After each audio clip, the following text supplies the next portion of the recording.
Boa noite, queridos. Então, estamos aqui para falar um pouquinho sobre discipulado. Esse vídeo vai lá para o pastor Leandro, meu amigo, da IMO da Taquara. E vou tentar, em 10 minutos, fazer um resumo do resumo, para que a gente possa falar um pouquinho sobre esse assunto. O ideal é que a gente tivesse mais tempo, porque esse é um assunto muito vasto, muito grande.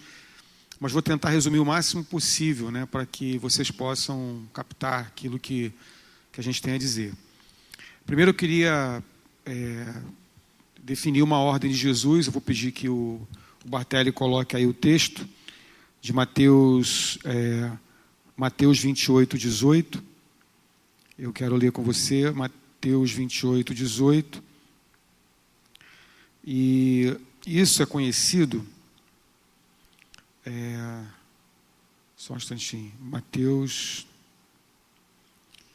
28, 18. Isso aqui é no finalzinho já, quando Jesus ele está já ressuscitado, está voltando para o Pai. Ele deixa as últimas instruções e ele fala, diz assim: e aproximando-se Jesus, falou-lhes, dizendo: Foi-me dada toda a autoridade no céu e da terra. Portanto, ide, fazei discípulos de todas as nações, batizando-os em nome do Pai, do Filho e do Espírito Santo, e ensinando-os a observar todas as coisas que eu vos tenho mandado, e eis que estou convosco todos os dias, até a consumação dos séculos. Então aqui a gente vê o que se chama, nos estudos, da grande comissão, onde Jesus comissionou os seus discípulos para o discipulado. No original, na verdade, não é, portanto, ide, é havendo ido ou indo. Então, o discipulado não é uma coisa que você faz por teoria. O discipulado é uma coisa que vai acontecendo ao longo da caminhada. Esse é o primeiro princípio que eu queria falar. Discipulado é uma coisa natural. É vida gerando vida. Então, você vai caminhando, você vai indo, seguindo a Jesus no seu dia a dia, e alguém vai estar junto com você. Esse alguém, vendo você, as suas atitudes, suas respostas, sua maneira de viver, a resposta às pressões, como você age com as dificuldades que aparecem. Então, você indo no seu caminho, você vai discipulando. Então, não é uma coisa assim, uma finalidade única, específica. É uma vida, é um testemunho de vida que quem está seguindo você está bem próximo de você, acompanhando você. Mas eu queria agora abrir um outro texto, que está lá em Gênesis, capítulo 1, 26. Gênesis 1, 26. E a gente vai se reportar lá à criação do homem. E no 1, 26 diz assim: E disse Deus: Façamos o homem à nossa imagem, conforme a nossa semelhança, domine ele sobre os peixes do mar, sobre as aves do céu, sobre os animais domésticos e sobre toda a terra, e sobre todo réptil que se arrasta sobre a terra. Criou, pois, Deus o homem à sua imagem. A imagem de Deus o criou. Homem e mulher os criou. Então Deus os abençoou e lhes disse: Frutificai e multiplicai-vos. Enchei a terra e sujeitai-a. Dominai sobre os peixes do mar, sobre as aves do céu, sobre todos os animais que se arrastam sobre a terra. Então aqui, nesse texto, nós estamos vendo que, na verdade, aquele texto de Mateus 28, 18, não foi a comissão. Aquele texto foi a recomissão. Na verdade, a grande comissão foi colocada para Adão, aqui em Gênesis, que é o domínio, que é a autoridade sobre a terra, a autoridade sobre o mundo, a autoridade sobre todas as coisas. Então, passou-se o tempo, o homem perdeu essa autoridade através da queda do Jardim do Éden. Deus tentou fazer várias vezes aliança com o homem, não deu certo, porque o homem sempre falhava. Então, como vocês todos sabem, ele enviou Jesus Cristo a fim de fazer uma aliança eterna, incondicional, a nova aliança, ou oitava, como muitos querem dizer. E aí, em Mateus 28, 18, já no final, quando Jesus está partindo, ele relembra o projeto de Deus lá de Gênesis, né? E aí ele está relembrando aquilo que foi prometido, requerido do homem lá no Gênesis. Então, na verdade, o discipulado, ele tem como propósito restaurar a autoridade caída do homem no Jardim do Éden. Então, aquela autoridade que o homem tinha de ter intimidade com Deus todos os dias, de falar com Deus no secreto, a autoridade sobre a terra, a autoridade de ligar e desligar, a autoridade de dominar, de sujeitar, aquilo foi perdido. Então, o discipulado tem como propósito ir a Gênesis, né? Restaurar a imagem de Deus no homem. Esse é o propósito do discipulado. O discipulador tem o propósito de, através do seu testemunho de vida, através da sua experiência, não de teoria, não existe discipulado de teoria, discipulado não é ensino, discipulado é modelo. Então, quando você tem modelo de relacionamento com Deus, você então vai, no dia a dia, dia após dia, o seu discípulo vai vendo como você cada vez mais vai crescendo nessa intimidade, e aí ele vai se tornando parecido com você e, consequentemente, parecido com Deus. Deixa eu voltar aqui o que eu anotei. Então, nós temos, lembrando que então, a Mateus 28, 18, eu não vejo mais como a grande comissão, eu vejo como a recomissão. Comissão mesmo está lá em Gênesis, que nós lemos, 1, 26. Né?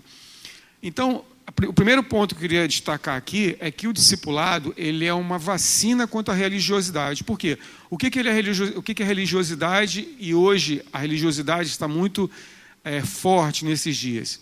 É aquele comportamento bipolar, né, dúbio, onde nós temos uma certa conduta quando nós estamos no templo físico, né, no culto de domingo, nas reuniões, onde nós temos ali um relacionamento horizontal com os irmãos, onde nós temos a roupa do domingo, onde nós temos o linguajar do domingo, onde nós temos aquela aparência de que nós somos cristãos, mas não significa necessariamente que saindo daquele lugar nós teremos a mesma conduta. Quando há uma conduta diferente entre o que nós manifestamos no templo físico, nas reuniões, e na nossa vida particular, então está estabelecido a religiosidade. Como é que o discipulado entra aí? Como o discipulado não funciona no culto, quer dizer, não é uma estrutura, a meu ver é uma coluna que funciona no culto, ele é uma estrutura que depende da intimidade com o discípulo, então ele vai tocar naquilo que o culto, que a reunião não tem poder para tocar, que é a vida íntima da pessoa. Então, o discipulador, ele tem a prerrogativa, sim, de entrar na intimidade do discípulo, ele tem a prerrogativa de entrar na casa do discípulo, de saber como está a conduta extraculto do discípulo, para que esse discipulador gere, através do exemplo, como eu falei, um relacionamento pessoal com Deus. Isto é, levar o discípulo a ter intimidade com Deus, restaurando aquilo que Deus, como era o relacionamento de Deus com o homem lá no Jardim do Éden. Está dando para entender? O discipulado, então, ele é uma segurança de que aquela pessoa não vai representar, porque ela pode representar diante de um estranho, diante de uma pessoa que não a conhece muito bem. Não é o caso do discipulador. O discipulador, ele conhece intimamente o discípulo. Então, ele pode caracterizar, perceber se aquela pessoa ela está tendo um comportamento verdadeiramente cristão, sendo fiel a Deus no secreto, na intimidade, na sua família, no seu trabalho, entre a sua vizinhança, ou se ele é uma pessoa que manifesta um cristianismo apenas de domingo. Então, o discipulador tem a prerrogativa de confrontar aquele cristão, aquele discípulo, para que ele venha a ter uma conduta cristã verdadeira, ok? E o discipulado, ele também, por que ele faz isso? Porque ele individualiza o trabalho com pessoas. Quando nós temos os ministérios, se você trabalhar os 5 ministérios, apóstolo, profeta, pastor, evangelista, mestre, se você acrescentar mais alguns, como intercessão, adoração, ministério geracional e outros mais, esses ministérios são para o corpo, são ministérios que agem para o corpo. O discipulado não. O discipulado, ele é um ministério individual, né? O ministério é um ministério específico, individual, para tratar com as pessoas. Então, ele tira aquela coisa da generalização, né? A palavra de domingo, por exemplo, no púlpito, ela eu chamo de tiro de bacamarte, sai chumbo para tudo quanto é lado. Quem tem que pegar, pega. O discipulado não, ele individualiza. E nós estabelecemos aqui na Comad, por exemplo, 3 áreas principais que o discipulado precisa tocar. Como, por exemplo, vida conjugal, né, relacionamento marido e mulher, envolvendo as áreas de governo, o papel do homem, o papel da mulher, a criação de filhos, né, e finanças. Segundo o que nós temos aprendido ao longo de todos esses anos, são as 3 áreas que o diabo costuma bater forte, e são as 3 áreas também que vão determinar as 3 principais áreas de testemunho.